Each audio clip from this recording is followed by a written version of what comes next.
Spring 1945. As Allied tanks neared the heart of Germany, entire towns vanished overnight. Families fled without a single shot fired. Something unseen was spreading faster than war itself. Fear. But who created it? And why did millions believe a lie that turned victory into silence? It was the spring of 1945. Across Western Germany, the war had turned into something unrecognizable. The thunder of Allied artillery echoed from the horizon. In the town of Marburg, where the narrow streets wound between old stone houses, families gathered around radios that now spoke with trembling voices. Local officials appeared at doors with folded papers and grim expressions. They brought urgent instructions, warnings that the Americans were coming, and with them, a darkness greater than war itself. By dawn, strange posters began to appear on wooden walls and lampposts. No one saw who placed them. Some were stamped with official seals, others were typed on plain paper. The message was simple, but terrifying. It claimed that when the Americans arrived, children would be taken away. Families would be separated forever.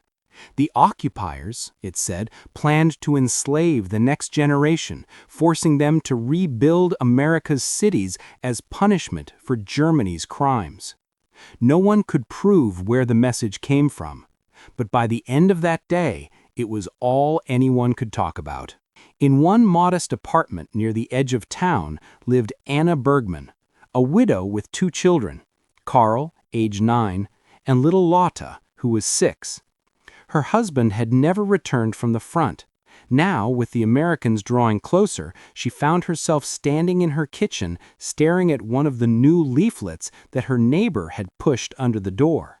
The words made her hands shake. She read them again and again, searching for something that might make them untrue, but they carried the tone of authority. "The enemy will take your children as payment," it warned. "Hide them, protect them. Do not trust the foreign liberators." Outside, church bells rang not for worship, but for instruction. Town officials gathered people in the square. One of them was Herr Keller, a local party officer who had stayed behind even as others fled. His voice carried across the crowd as he shouted that resistance was hopeless, but surrender would mean humiliation. He spoke of enslavement, of vengeance, of a future where German children would grow up speaking English under American masters. He told mothers to act quickly, to save what they could. Fear spread faster than gunfire. People began digging cellars, hiding food, and preparing to flee into the countryside. Some whispered that American tanks were already crossing the river. Others said the soldiers carried lists of German families to be punished. Only one man in the crowd, Friedrich Vogel, a school teacher known for his calm reason, dared to question what was happening.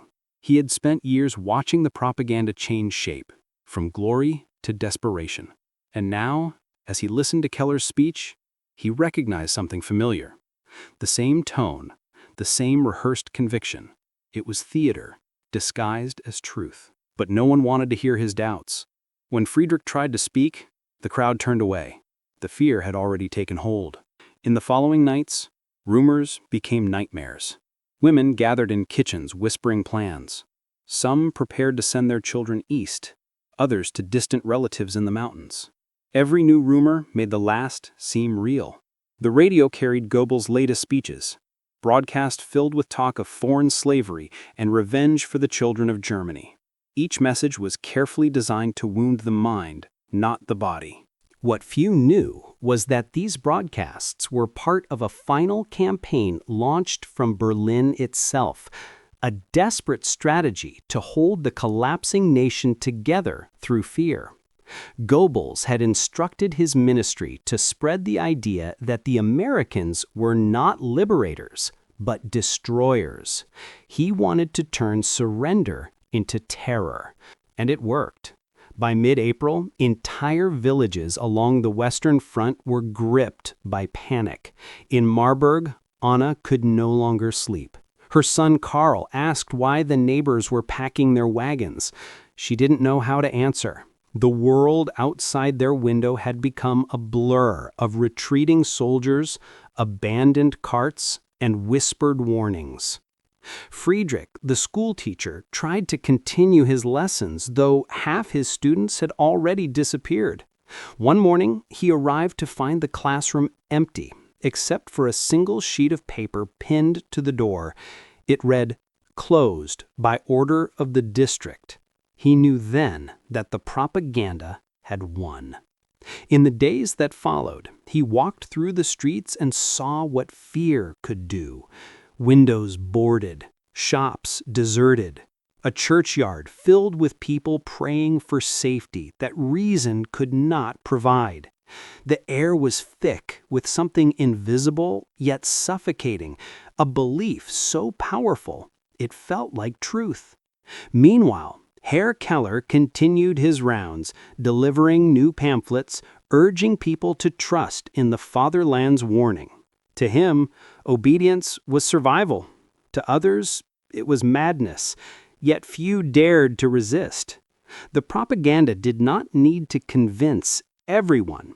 It only needed to make doubt impossible. As night fell over Marburg, Anna packed her children's clothes into a small suitcase. She did not know where they would go, only that she could not stay. Across the town, dozens of mothers did the same. Some hid their children in barns. Others sent them with relatives to unknown places. The sound of distant artillery echoed again that night. The people of Marburg thought it marked the approach of American forces. In truth, it was the collapse of the Reich itself. But they could not know that yet. By morning, the streets were half empty. Posters hung limp in the rain. "Protect your children," they said. "The Americans are near." No bombs fell, no soldiers arrived. Yet terror had done what firepower could not. It had emptied a town. The terror campaign had begun. And for many, it would be the most haunting battle of the entire war. A war not fought with weapons, but with imagination. The terror that spread through towns like Marburg did not rise from chaos. It was designed. Every word, every rumor, every whisper about the Americans had been carefully built inside the Reich's last surviving ministry, the Ministry of Public Enlightenment and Propaganda. And at its center stood one man, Joseph Goebbels. By early 1945, the Reich was collapsing. The Eastern Front had disintegrated. Berlin trembled under daily bombardment, and the Western regions waited for an inevitable invasion. But Goebbels refused to surrender to reality. In his eyes, the war could still be fought on a battlefield invisible to tanks or artillery, the human mind. From his heavily guarded office in Berlin, he ordered one final campaign. His goal was not victory, but paralysis. If he could not win the war, he could make Germany's defeat unbearable. And so began what historians would later call the architecture of fear. The plan was chillingly simple. Convince ordinary German families that the Americans were coming not as liberators, but as destroyers. Goebbels believed that fear of losing children would be the one emotion strong enough to override reason. It was a weapon no army could counter. His diaries from February and March 1945, later recovered by Allied investigators, reveal his thinking. He wrote that the German people must see their enemies as devourers of youth, robbers of homes, and corrupters of innocence. To him, fear was not weakness, it was control. Within weeks, the ministry mobilized its last resources. The printing presses still running in the western provinces began producing new leaflets. They showed American soldiers leading children away from crying mothers. Radio broadcasts repeated false stories of captured villages where American officers selected the strongest children for forced labor in distant lands. Some even claimed that the Americans planned to erase the German language, replacing it with English within a generation. It was psychological warfare turned inward, a government waging war against its own people. Inside the propaganda ministry's surviving offices, clerks worked through the night under flickering lights.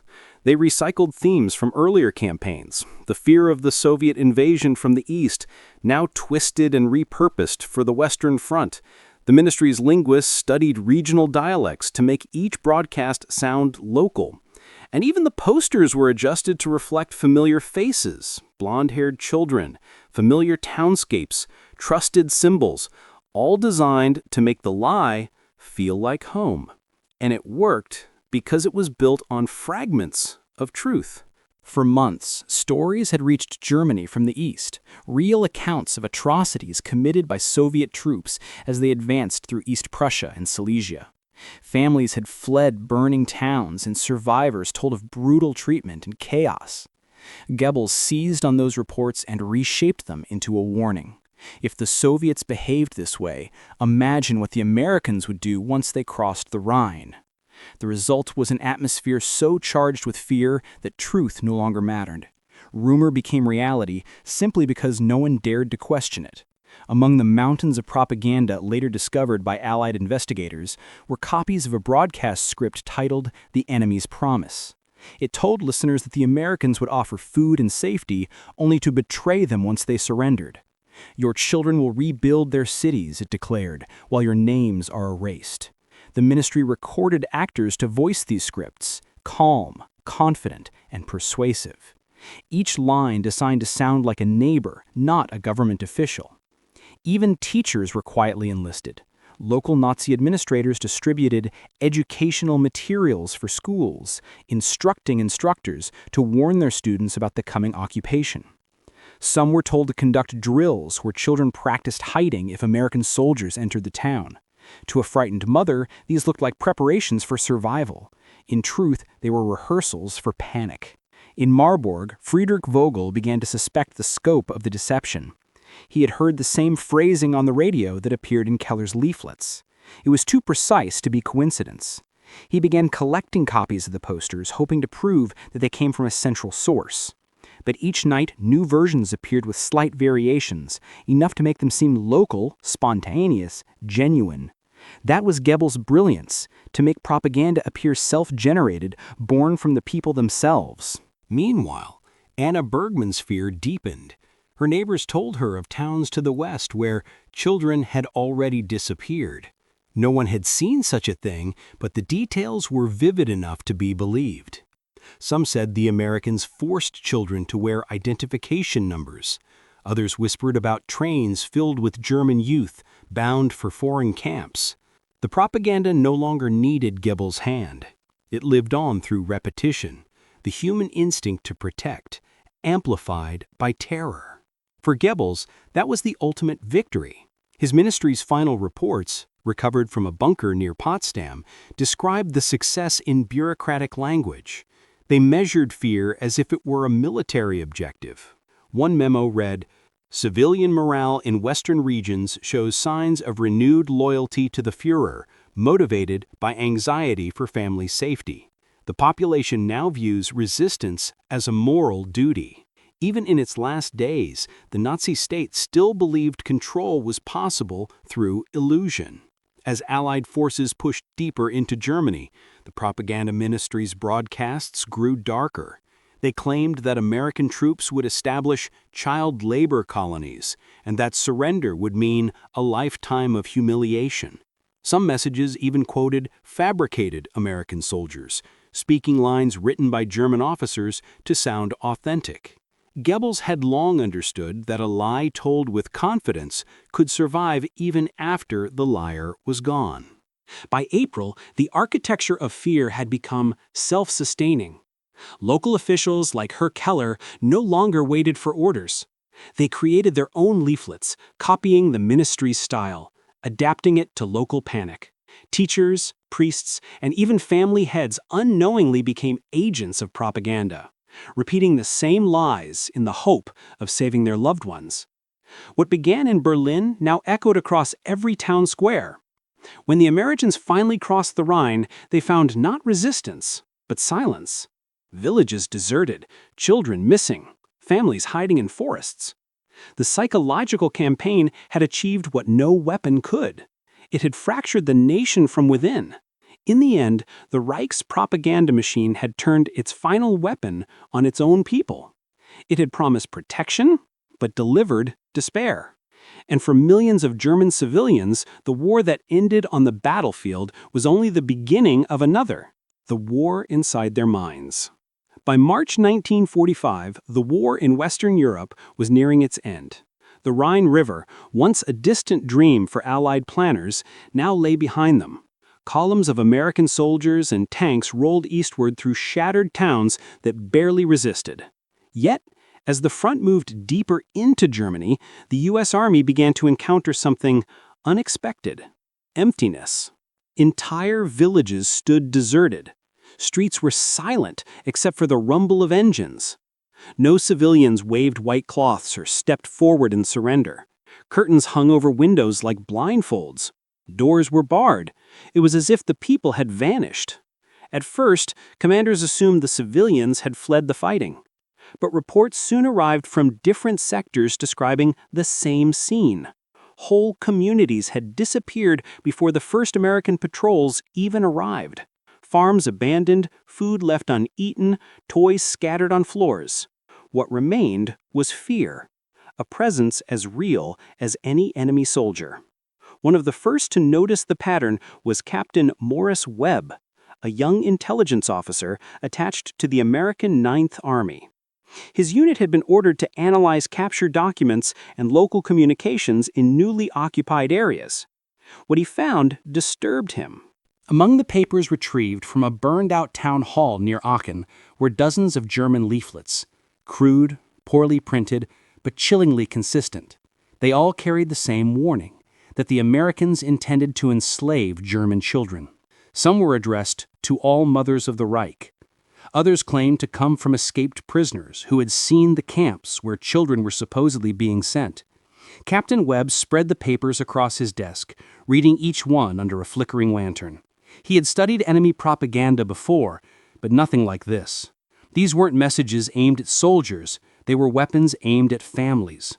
In his report to higher command, Webb wrote that this was a psychological minefield designed to cause mass flight and confusion before American arrival. He was right. In some areas, civilians had evacuated so quickly that German military units found it impossible to resupply or defend their positions. Goebbels' final strategy had achieved a twisted success. It had turned Germany's own people into obstacles. Still, for the Americans on the ground, this kind of victory felt hollow. They were advancing through ghost towns, through places stripped not by bombs, but by terror. Some soldiers began to wonder if the stories they'd heard, that the Germans had prepared a new resistance force, the werewolves, might be true. But intelligence briefings soon revealed a different kind of enemy. In captured German records, Webb and his colleagues found instructions issued to local Nazi officials. The documents urged them to spread protective warnings about the Americans. The goal was not simply to frighten, but to paralyze. Each message ordered towns to evacuate civilians, especially children, before the Americans could arrive, ensuring that chaos would slow the Allied advance. It was psychological warfare wrapped in the language of parental duty. Meanwhile, American commanders faced a new kind of operational problem. The Civil Affairs Division, tasked with managing occupied areas, could not establish control if there were no civilians to govern. Empty towns meant no labor for rebuilding, no local information, and no interpreters. The success of the military campaign had created a humanitarian void. Reports poured in from every sector. In some villages, soldiers found elderly couples hiding in basements, convinced that the Americans would take their grandchildren. In others, entire populations had fled westward, creating rivers of refugees clogging the roads. Some carried signs reading, "We have no sons." They believed it might spare them from whatever punishment the leaflets had promised. Captain Webb's notes from April 1945 describe his growing frustration. "We are being met with fear instead of resistance," he wrote. "The enemy has poisoned their people's minds so completely that they flee from our help as if it were a trap." As American units pushed deeper into Germany, the challenge shifted from combat to communication. Leaflets were countered with leaflets. Broadcasts were countered with broadcasts. But rumor traveled faster than radio. Soldiers began to see it firsthand. In one small town outside Cassel, Webb's unit entered expecting resistance, but found only silence. They searched houses and discovered children hiding under staircases, trembling. On the walls were posters still glued in place. "Hide your sons, the Americans are coming." It became clear that the propaganda was not just fear, it was strategy. By convincing civilians to disappear, the Nazi regime had created confusion for the occupiers. Supply lines were slowed, coordination broke down. Troops had to divert time and resources to search for civilians who did not want to be found. The enemy had lost its army, but still controlled the story. For Webb, that realization carried a heavy moral weight. This was not a war of bullets anymore. It was a war of belief, a battle for truth itself. And in that battle, even victory felt uncertain. By the time American forces reached the heart of Germany, they were not fighting soldiers, but ghosts of propaganda, illusions crafted in Berlin that lingered in every deserted home. The advance continued, but the silence that followed was unlike anything the soldiers had expected. The Germans had not surrendered to force, they had surrendered to fear. By April 1945, the roads of Western Germany had turned into rivers of movement. Carts, wagons, bicycles, anything with wheels creaked under the weight of possessions and fear. Families pushed forward in silence, their faces hollow with exhaustion. What they carried was not just the burden of war, but the invisible load of lies that had driven them from their homes. The exodus had begun. In Marburg, Anna Bergman joined the line of refugees moving westward. Her son Karl walked beside her, pulling a small wooden cart piled with blankets. Lotta clutched her mother's hand, asking again and again where they were going. Anna had no answer. She only knew what she had been told, that the Americans were near, and that once they arrived, no child would be safe. Behind her, the town that had been her world now stood almost empty. Schools were closed, the church bells no longer rang. Even the air seemed to carry a strange quiet, the kind that follows after belief has been broken. Along the roads, the refugees passed others like them, people who had fled neighboring towns under the same warnings. Some walked for days, others only a few miles. The stories they shared were nearly identical. The Americans are taking children. They have camps for the young. They will make us slaves. Each repetition gave the rumor strength. Each telling made it feel truer. Friedrich Vogel, the school teacher, stayed behind at first, trying to convince others to do the same. He had watched the fear grow from whispers to hysteria. He told his remaining neighbors that the Americans were not the monsters the leaflets described, but reason was no match for panic. Mothers wept as they packed. Fathers argued, but followed.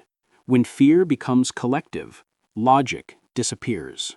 Friedrich walked through the streets and saw the cost of the lie. Shops stood unlocked, their shelves stripped bare. Animals wandered through courtyards searching for food. Houses were left open, as if people meant to return soon, as if they hoped the nightmare would pass and life could quietly resume. But deep down, everyone knew this was not temporary. It was exile. For Anna, the journey was harder than she imagined. Each day brought new confusion. Rumors followed them like echoes that the Americans were just behind, that the front was collapsing, that soldiers had already taken children from nearby villages. No one knew what was real. Panic became the only certainty. Along the way, she saw the desperate improvisations of survival. Mothers hiding their children in hay carts. Old men digging makeshift shelters in the woods. Some families split apart to increase their chances, one parent staying behind, the other fleeing with the children. The propaganda had achieved its cruelest success. It had turned family against family, trust against instinct.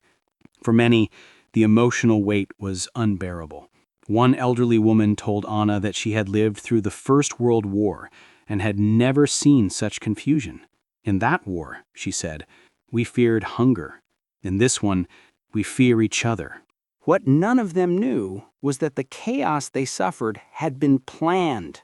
Goebbels and his subordinates had issued secret directives instructing local officials to prepare the population for temporary dispersal. The official reason was safety, but the real goal was strategic delay. If civilians filled the roads, the American advance would slow. Supply lines would clog. Communication would falter. The propaganda was not merely a tool of fear, it was a weapon of obstruction. Herr Keller, the party officer, played his part with conviction. Even as the Reich collapsed around him, he walked from door to door, urging families to flee. "Protect the children," he said, his voice steady despite the chaos. "If you stay, you will never see them again." He believed he was serving his nation to the end. What he was truly serving was a deception so vast that even its architects no longer understood where it began or what it had destroyed. Friedrich watched as Keller left town with the last group of evacuees. Only a few remained: the elderly, the sick, and those too tired to move. The teacher stayed behind to document what was happening. In a small notebook, he wrote, "The people do not run from the Americans. They run from the image painted for them." By the second week of April, refugee lines stretched for miles. Some families reached towns already occupied by American troops and were astonished to find not prisons or labor camps, but field kitchens distributing bread. Others, unable to reconcile what they saw with what they'd been told, refused to approach. A few hid in nearby woods for days, waiting to see if the kindness was real or a trick. The psychological damage ran deep. For years, the German people had been taught to see the world through the lens of propaganda, to believe only what came from official voices. Now, in the absence of those voices, they clung to the last lies they had left. Fear became their compass, even when it led them in circles. The American soldiers who encountered these refugees often wrote about their confusion. One officer described a group of women who burst into tears when he offered them chocolate for their children. They could not understand why the same men they had been taught to fear were offering help. "They looked at us as if we were unreal," the report read, as if kindness itself were something suspicious. For Anna, that moment came days later. Her group reached a crossroads where the road was blocked by an American convoy. Soldiers stood beside trucks marked with white stars, distributing food and water. Some refugees ran, others froze. Anna hesitated, clutching her children. Karl stared at the soldiers and whispered, "They don't look like the posters." She did not answer. She could not. The lie had lived too long inside her mind to be undone in a single moment. Behind her, Friedrich's empty town stood as a monument to the invisible power of propaganda. It had no walls, no barbed wire, no guards, yet it had imprisoned an entire population within the borders of their own imagination. The Exodus was not only a movement of people, it was the movement of belief. It showed how deeply a falsehood, once rooted in fear, could reshape reality. And as the American army advanced, it found itself confronting not just a defeated enemy, but a nation lost in a maze of its own creation, a people fleeing from shadows cast by their own leaders. When the American forces finally reached the western German towns, they expected resistance. Instead, they found silence. Marburg, once a place of orderly streets and crowded markets, now stood eerily still. The only sounds were the hum of engines, the distant bark of orders, and the shuffle of cautious boots on cobblestone. Doors hung open. Pots still sat on stoves. Children's toys lay scattered on doorsteps, as if life itself had stopped mid-breath. Captain Morris Webb arrived with the 1st Civil Affairs Unit. His task was simple in theory: secure the town, locate civilians, establish order. But nothing about what he saw made sense. There were no civilians to reassure, no crowd to calm, no officials to meet. Only emptiness. A silence that felt heavier than any battle. It didn't take long before Webb's men began finding signs of life. Behind boarded-up windows, small eyes watched them pass. In the shadows of church basements and barns, families hid, waiting for what they believed was the inevitable. They had been told the Americans would come for their children. Now, as boots echoed closer, the moment had arrived. The first encounter came quietly. A patrol searching a farmhouse near the edge of town heard muffled cries beneath the floorboards. When they pried open the cellar door, they found a mother and 3 children, shivering and pale. She tried to shield them with her body, whispering that they would obey, that she would do anything if they were spared. The soldiers froze. They had stormed enemy trenches, crossed rivers under fire, but this was something new. They were facing people who feared them more than death. Captain Webb's after-action notes from that day captured the moment. They had been told we would take their children away. When we gave them food instead, the mother broke down. She cried like someone realizing the world had lied to her. Across the region, similar encounters played out. In every town, American soldiers found cellars filled with terrified families. Children covered their faces at the sight of uniforms.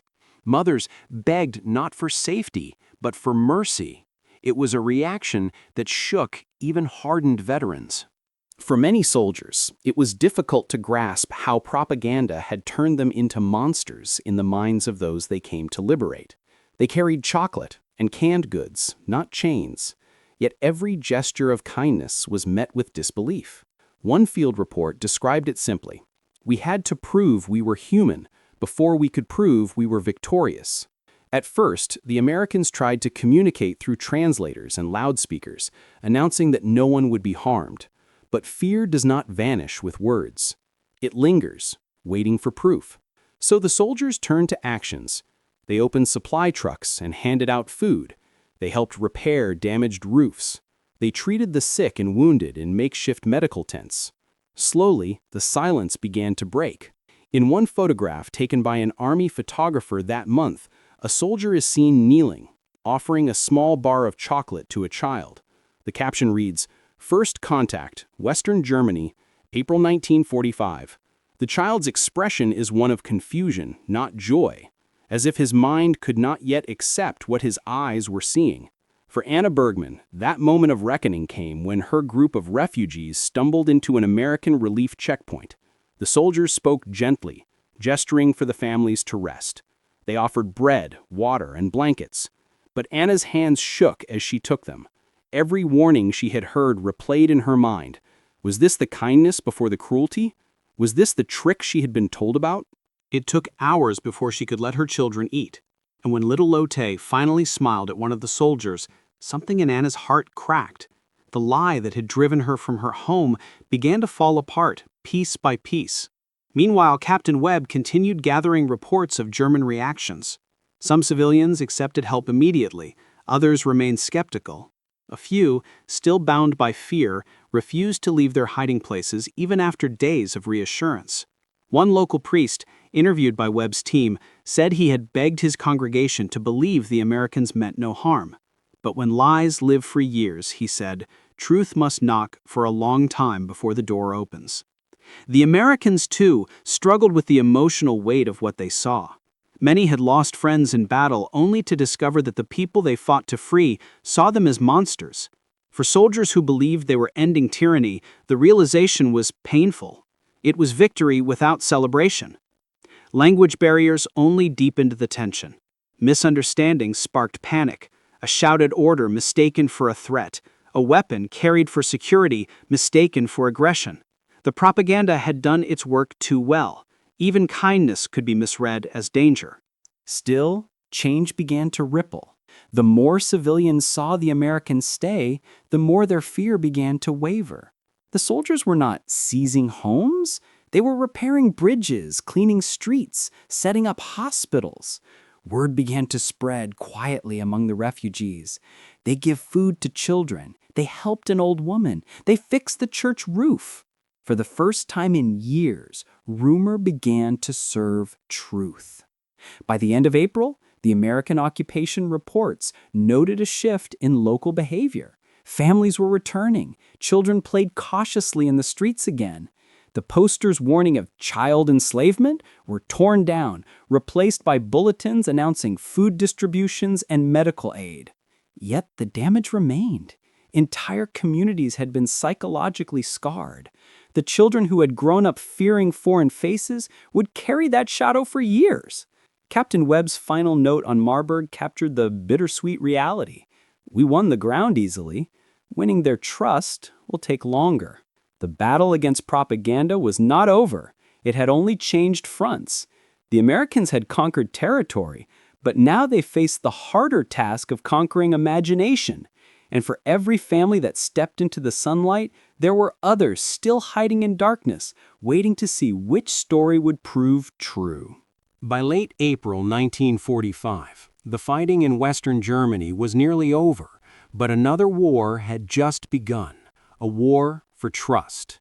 American soldiers could capture territory, secure bridges, and end the shooting, but they could not end fear with gunfire. The fear was buried deep, written into minds by years of manipulation, and it spread even faster than the troops could move. Captain Morris Webb had already seen it firsthand in Marburg, children shrinking from the sight of uniforms, mothers trembling when handed food. Now, as reports poured in from other towns, he realized this wasn't an isolated problem. It was an epidemic. Entire regions still believed that American soldiers were waiting for the order to take their children away. Commanders understood that if left unchecked, these lies could destabilize everything they had fought to secure. Occupation required cooperation. Cooperation required belief. And so, within weeks, a new kind of operation was born: the Counter-Propaganda War. The Psychological Warfare Division, originally created to undermine German morale during combat, was now reassigned to rebuild it. Their mission: to convince German civilians that the Americans were not conquerors, but caretakers. It was, in many ways, the most difficult assignment of the entire campaign. The first challenge was proof. How do you prove that something terrifying will not happen? A threat that never occurs leaves no evidence. Doubt fills the silence. So the division decided to attack the fear with transparency. If lies had thrived in the shadows, then truth would have to stand in the light. Teams of writers, translators, and journalists were dispatched to occupied towns. They interviewed soldiers and civilians, recording daily interactions to use as examples in broadcasts. Radio stations seized from the Nazis were repurposed overnight. Instead of warning about American cruelty, they now transmitted calm, measured messages spoken in fluent German. "Your children are safe," one announcer declared during the first broadcast from Frankfurt. "No family will be divided. The war is over. Go home." But the Americans soon discovered that words alone were not enough. The civilians had heard 1,000 voices claim authority before, all of them false. What they needed now were voices they could recognize. So, the division turned to captured German soldiers and local officials who had already seen the reality of the occupation. These men were recorded, describing their experiences: the food distributions, the medical stations, the safety of children. Their voices, weary but sincere, carried more weight than any foreign reassurance could. The broadcasts ended with a simple refrain: "See for yourself." That phrase became the cornerstone of the campaign. Mobile loudspeaker trucks drove through abandoned towns repeating it. Flyers dropped from aircraft echoed it. "See for yourself," they urged. "Return to your homes. The Americans will not harm you." It was a message both humble and radical. It didn't demand belief, it invited evidence. And slowly, it began to work. Still, the challenge was immense. Decades of Nazi indoctrination had built a wall around perception. To many Germans, the truth sounded foreign, not because it was unbelievable, but because it was unfamiliar. They had lived in a world where every broadcast carried an agenda, every headline served a purpose. Now, the idea that information could exist without manipulation felt impossible. Captain Webb joined one of the traveling propaganda units to observe the new approach firsthand. He watched as his team distributed pamphlets printed in clear, reassuring language. Some featured photographs of American soldiers helping civilians rebuild homes or caring for children. Others simply listed facts: food rations, reopening of schools, restoration of utilities. Each one ended the same way: judge us by what you see. In his field notes, Webb wrote, "We are fighting ghosts made of words. Every act of kindness must be documented to erase a lie told months ago." To make the truth visible, the Americans began filming. Combat photographers now turned their lenses toward daily life in occupied Germany: children receiving medical checkups, farmers harvesting under Allied supervision, markets reopening. These films were screened in community halls and makeshift cinemas across the region. People came hesitantly at first, expecting propaganda of another kind. But they stayed. The images showed what they had refused to believe: the occupation was not vengeance, it was reconstruction. One particularly effective campaign featured German nurses and teachers speaking directly to their fellow citizens. They described the cooperation between American authorities and local communities. Their calm, familiar accents cut through fear more effectively than any military order. The propaganda of truth began to mirror the precision of Goebbels' own system, but with an opposite purpose. Where his machine had used lies to divide, this one used truth to rebuild. The success was measured in small but powerful signs. In the town squares, families began returning. Markets reopened under American supervision. Children ventured outside again. A new rhythm slowly replaced panic. Still, Webb knew that the psychological battle was far from over.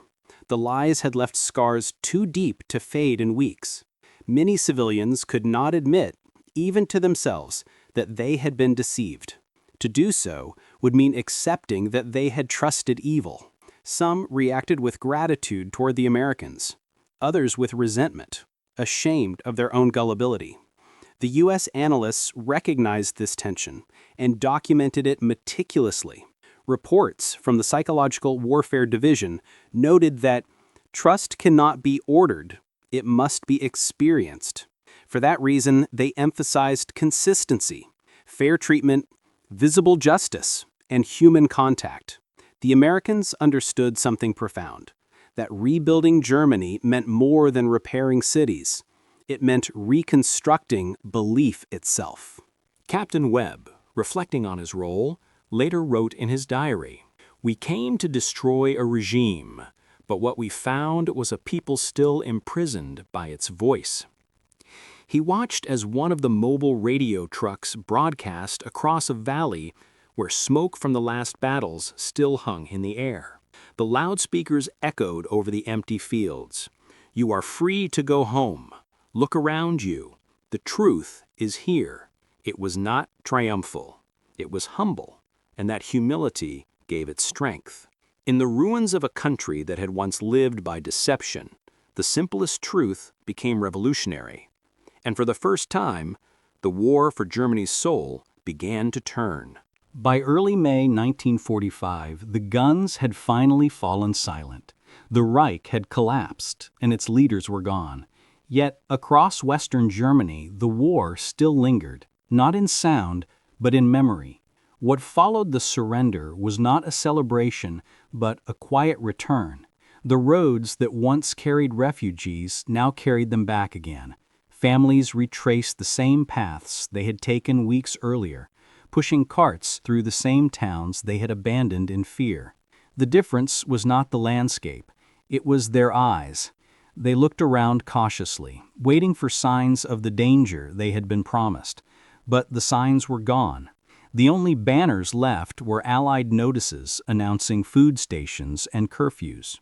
In Marburg, the first families returned under gray skies.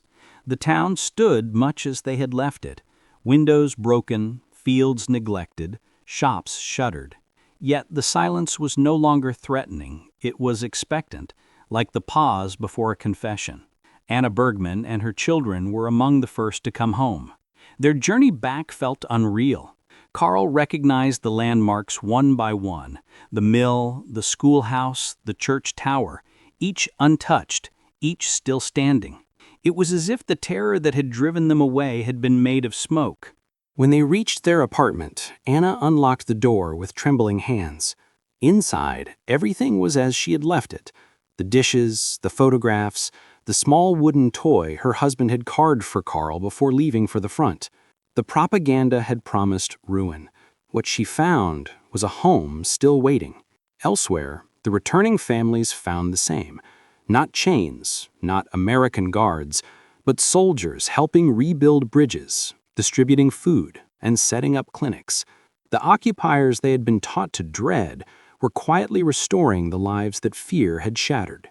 The transformation began in small, almost invisible ways. A few mothers brought their children to the American medical tents for treatment. Some approached the field kitchens at dusk, when no one else was watching. Each encounter became a quiet correction to a loud lie. Captain Morris Webb saw it firsthand.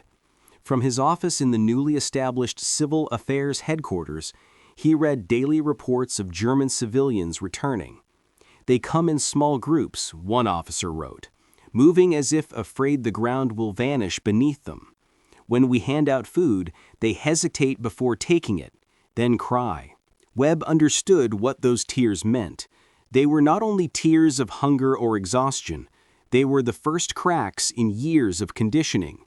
For many, accepting food from an American hand felt like betraying everything they had been told. But hunger was honest in a way ideology never was. As days passed, the rhythm of life began to return. Children ventured into the streets again, cautiously at first, then freely. Soldiers watched them play, smiling as they tossed pebbles and kicked battered balls through the ruins. The fear that had defined their childhoods began to lift, replaced by curiosity. Some American soldiers carried candy in their pockets, handing it to children wherever they went. In one field report, a sergeant wrote, "We were their first Americans, and their first contradiction." For the children who had been told that these men would enslave them, the sight of a uniform now came with laughter, not terror. Word spread quickly, faster than any broadcast could travel. Families that had stayed behind told returning neighbors of the truth. No one had been taken, no children harmed, no homes burned by occupation. The rumors that once drove them away now reversed course, carrying stories of relief instead of despair. Yet the emotional recovery was far from simple. Many civilians felt betrayed, not by the Americans, but by their own government. They struggled to reconcile the reality before them with the horror they had believed. Some wept openly when they saw Allied soldiers rebuilding their schools. Others refused to speak about the propaganda at all, ashamed that they had trusted it so deeply. Friedrich Vogel, the school teacher, returned to his classroom once the military allowed schools to reopen. The children who came back were quieter than before. They carried a maturity that no child should have known. Friedrich began his lessons not with arithmetic or grammar, but with simple questions. "What did you see?" he asked them. "What did you believe?" And slowly, they began to answer. The process of rebuilding went hand in hand with learning. American civil affairs units supervised the reopening of schools, ensuring new textbooks replaced those filled with Nazi doctrine. Teachers like Friedrich were vital. They understood that rebuilding a nation meant first rebuilding truth. Anna's children, too, began attending those lessons. Carl would later recall the first time an American officer visited their classroom to speak. He didn't talk about victory. He spoke about freedom, not as a slogan, but as a promise that could only survive if people remembered how easily fear could destroy it. In town squares across Western Germany, the same transformation took place. Markets reopened, church bells rang again, this time not for warning, but for worship. And slowly, the faces of the soldiers, once symbols of terror, became symbols of something unexpected: relief. Captain Webb recorded the change in his final report from Marburg. "When we first arrived, the people hid from us. Now they wave as our trucks pass. Their trust is fragile, but it's growing. For the first time, the fear in their eyes is beginning to fade. Yet beneath that fragile peace lay something deeper, a quiet reckoning with how easily an entire nation had been deceived. The return was not just physical, it was moral. The people were returning to themselves, to reality, to the truth that had been buried beneath years of controlled fear. The Americans had won the war on the ground, but in these moments they began to win something even more valuable, the belief that compassion could defeat propaganda, and that trust, once lost, could be built again, one small act at a time. When the war finally ended, Germany lay in ruins, its cities broken, its people silent, its truths buried beneath rubble and deception. But as the American occupation deepened, another kind of discovery began. The bombed-out ministries and empty offices of the Nazi regime held more than paper. They held the blueprints of a nation's fear. The uncovering started in Berlin. American and British investigators combed through what remained of the Reich Ministry of Public Enlightenment and Propaganda. Beneath collapsed ceilings and burnt desks, they found rooms lined with metal cabinets still filled with documents. Some files were charred, others were untouched. Inside were instructions, memos, and detailed reports, the operating manuals of a machine built to control human thought. One file, marked Civilian Behavior Western Zones, outlined the final propaganda campaign in precise terms. It described how false warnings about child enslavement should be spread in regions expecting American occupation. The directives included sample posters, radio scripts, and talking points for local officials. The text was bureaucratic, but the intent was terrifyingly clear. Mothers respond most strongly to imagery of separation, one line read. Emphasize threat to family structure and the purity of German youth. It was evidence of what Captain Morris Webb had already suspected in the field, that the panic which emptied entire towns had not been spontaneous. It had been manufactured in Berlin, engineered as deliberately as any weapon. Webb, now attached to the Psychological Warfare Division's post-war analysis team, walked through the recovered offices with a mixture of awe and unease. The propaganda machine was gone, but its echoes still lived in the minds of those it had ruled. Each file, each radio transcript, was another fragment of that invisible war. Investigators uncovered the network's full structure. There were divisions for radio, print, cinema, art, and even rumor management. Teams had been assigned to create plausible false stories, then seed them through trusted community figures, priests, teachers, and party officials. The ministry had even tracked the emotional effectiveness of certain lies, recording how panic spread through populations and adjusting their messages accordingly. What horrified Webb most were the psychological studies conducted by the ministry's analysts. They had measured fear like a science, testing which threats created the fastest reactions. Children, they discovered, were the most potent subject. Nothing inspired obedience faster than the belief that the next generation was in danger. Now that knowledge lay in boxes, tagged as evidence, but its consequences lived in people. In towns like Marburg, the reckoning took on a human form. Families who had fled began to speak about what they had done, what they had believed. Neighbors asked questions they didn't know how to answer. Why did we run? Why did we trust it? Why did we never ask if it was true? Some defended themselves by saying fear left no room for doubt. Others admitted something deeper, that part of them wanted to believe. After years of war, they needed someone to blame, some reason for their suffering. The propaganda had given them that, even if it came at the cost of truth.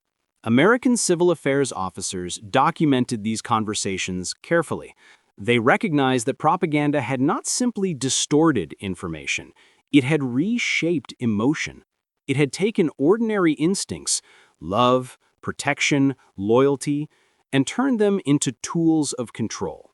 The cost was staggering. Thousands of families had been displaced unnecessarily. Some children were separated from parents during the chaotic evacuations and never reunited. Records showed that several villages lost entire populations to fear-driven flight. In a few tragic cases, people who fled into the forests did not survive the cold or hunger before the war's end. All of it traced back to words printed on paper and broadcast through radios, to ideas turned into weapons. As the Americans gathered the evidence, they realized the scope extended far beyond Germany's borders. Similar messages had been aimed at Allied troops, Soviet soldiers, even at German citizens under occupation in the East. The propaganda ministry had sought to build a world where truth itself could no longer be trusted. In one report from May 1945, the Allied Psychological Warfare Board summarized its findings. The German propaganda apparatus represented not a supplement to war, but war itself, the deliberate shaping of fear to maintain control. Captain Webb read that line over and over. He thought of the mother in the cellar, of the posters in the empty town square, of the children who had hidden at the sound of his voice. He realized that while the Nazis had lost the war, their lies had succeeded in leaving scars that no treaty could erase. The reckoning continued through the summer. The Americans began interviewing local officials who had carried out the final propaganda orders.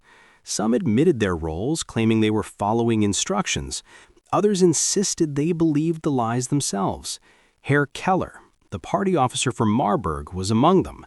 When questioned by the civil affairs team, he said quietly, "I thought I was saving them. The leaflets came from Berlin. Who was I to question them?" For Webb, those words captured the tragedy of the entire campaign, a man convinced that obedience was compassion. By autumn, the investigation had cataloged thousands of propaganda artifacts, posters, radio transcripts, and scripts from speeches that were never delivered. Many were displayed later during denazification trials as evidence of the regime's control. The most shocking revelation came when analysts connected the Western campaign to the broader Nazi endgame. The lies about American cruelty had been part of a deliberate plan to prolong resistance, to turn chaos into a delaying tactic. The same fear that drove families from their homes had been meant to slow the Allied advance. The weapon of propaganda had achieved its final act of service to its masters, not through strength, but through despair. For the Americans studying it, the experience changed their understanding of warfare itself. The reports concluded that psychological manipulation could be as destructive as bombs. Truth, they wrote, must be defended as carefully as any border. When Webb left Germany that winter, he carried one of the recovered propaganda leaflets folded in his pocket. It read, "Protect your children. The Americans are near." He kept it not as a trophy, but as a warning. For him, and for many who had witnessed the fear campaign's effects, the real victory was not in the battlefield that ended the war, but in the lessons that came after. That truth, once surrendered, could be harder to reclaim than a lost city. Germany would rebuild its streets, its schools, and its homes. But rebuilding its faith in reality would take generations. And the Americans who stayed behind to oversee that rebuilding knew that they were no longer just occupying land. They were occupying the space between truth and memory, a space once ruled by lies. When the war ended, the lies did not vanish. They lingered like smoke in the minds of those who had believed them. Germany's surrender ended the gunfire, but not the confusion. In the towns once ruled by fear, rebuilding truth became the hardest task of all. The American occupation forces soon realized that they were not just reconstructing roads and buildings, they were rebuilding trust. Denazification programs began in every region. Officials removed propaganda materials from schools, churches, and government offices. New teachers were trained, new textbooks printed. The first lesson taught in many classrooms was not mathematics or history, but honesty. In Marburg, Friedrich Vogel resumed teaching. He spoke softly but firmly, reminding his students that freedom depended on questioning what they were told. For children like Karl and Lotta Bergman, the classroom became a place of awakening, a space to unlearn fear. Anna watched them change, sensing how the next generation might grow up free from the shadows that had once guided their parents. For the Americans, the campaign to rebuild German confidence carried its own lessons. Intelligence officers and psychologists studied how propaganda had worked, why it had succeeded, and how it could be prevented. Their findings shaped a new field of warfare, one fought with information instead of weapons. Many of those lessons would reappear during the coming Cold War. American strategists saw how fear could move faster than armies, how words could fracture nations as effectively as bombs. From those ruins, they built their own psychological warfare programs, not to terrify, but to influence, to persuade, to counter. The ghost of Goebbels' system had become a warning and, ironically, a model to study. Yet even as strategies evolved, one truth remained. Fear, once unleashed, could not be easily contained. The propaganda that told mothers their children would be taken had been destroyed, but the emotions it stirred, distrust, shame, guilt, remained alive in the people who survived it. In post-war interviews, many German civilians spoke of the moment they realized they had been deceived. Some described a sense of relief, others felt humiliation. "We were taught to fear the wrong enemy," one woman said, "but it is difficult to forgive those who made us believe." For the Americans who witnessed this transformation, victory felt complicated. Captain Morris Webb wrote in his final field report, "We liberated them from tyranny, but also from imagination. The cost was invisible, a loss of faith, not in us, but in their own judgment. The children, however, became symbols of renewal. Soldiers who had once been feared as kidnappers now played catch with them in the streets, shared candy, and taught them English words. Those children would later grow up to see America not as the villain of their childhood, but as the partner of their future." By the late 1940s, West Germany's alliance with the United States had become a cornerstone of Europe's recovery. The same nation that once feared enslavement by Americans now depended on them for security and survival. It was one of history's quiet ironies that the most successful propaganda of the Nazi era had failed not by exposure, but by experience. The truth had outlasted the lie. Still, the scars remained. The war had taught the world that propaganda could turn compassion into suspicion and truth into a weapon. Scholars, journalists, and soldiers all agreed no bomb had ever emptied a town faster than fear. In Marburg, years later, Anna would sometimes pause at the window, watching American jeeps roll past. Her children, no longer afraid, waved as they passed. The uniforms that once meant danger now symbolized protection. She often wondered how many other families across Germany had lived through the same confusion, the same quiet awakening. The story of the Fear campaign became part of post-war studies, documented in Allied archives and university lectures.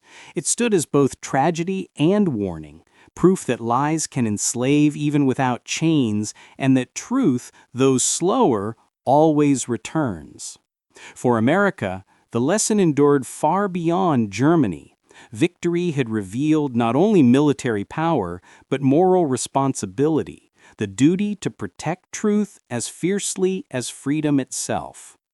In the end, the propaganda war had failed to destroy a nation's future, but it had revealed how fragile belief could be.